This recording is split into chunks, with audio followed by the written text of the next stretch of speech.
सदर आज़ाद कश्मीर बैरिस्टर सुल्तान महमूद चौधरी से हल्का समानी से साबिक उम्मीदवार असम्बली चौधरी रज़ाक ने मुलाकात की।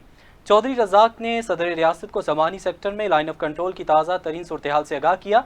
इस मौके पर सदर आज़ाद कश्मीर बैरिस्टर सुल्तान महमूद चौधरी का कहना था कि हम पाक फौज को जवामर्दी से भारत के हमलों का जवाब देने और मुल्की सरहदों की हिफाजत करने पर खिराज तहसीन पेश करते हैं।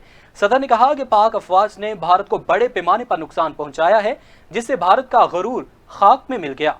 पाकिस्तान और आज़ाद कश्मीर के अवाम पाक फौज के शाना बशाना खड़े हैं और भारत की किसी भी जारियत का मुंह तोड़ जवाब देने के लिए तैयार हैं। मौजूदा जंगी सूरत हाल में पूरी कौम मिलकर भारत की फस्तायत का मुकाबला करेगी। उन्होंने कहा कि पाक फौज ने मुल्की सरहदों पर भारत की तरफ से रात की तारीकी में किए जाने वाले बुज़दिलाना हमलों का पूरी कुव्वत से और ताकत के साथ जवाब देते हुए भारत के नापाक अज़ाइम को खाक में मिलाया है।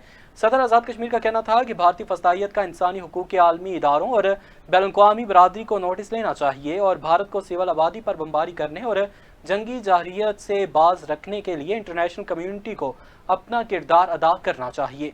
पाक भारत कशीदगी की असल वजह तनाज़ कश्मीर है। आलमी बरादरी को मसला कश्मीर हल कराने के लिए अपना किरदार अदा करना होगा।